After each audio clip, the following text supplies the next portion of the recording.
Good evening, I'm Alyssa Ivinson. June 29th, 2012. Strong winds and rain ripped through northeast Indiana, leaving behind tattered buildings and toppled trees, and caused leaders in Fort Wayne to declare a state of emergency. Today, News Channel 15's Aaron Rogers visited some of the hardest areas hit in the city, and we talked to some neighbors about what they remember. Alyssa, I visited a street where nearly 20 families and homes were without power for nearly a week last year. They say each day after June 29th was a waiting game for return to normal.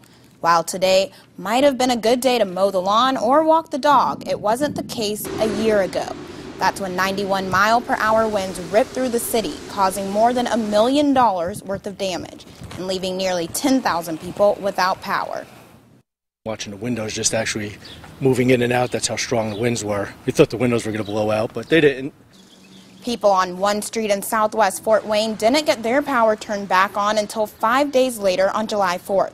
Some people say it dampened their holiday, but that wasn't even the worst. Some people in Paulding County, Ohio were without power for nearly 2 weeks. Other than severe wind damage to homes and roofs, there were around 500 trees knocked down in Fort Wayne, and many people were forced to throw away hundreds and even thousands of dollars of food because their refrigerators and freezers couldn't run without power.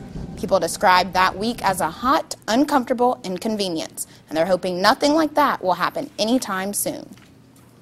I was thinking, oh, it was just a year ago that happened, so hopefully it doesn't happen again this summer. It took Fort Wayne quite a while to recover. The last of the storm damage wasn't cleaned up until the first week of September.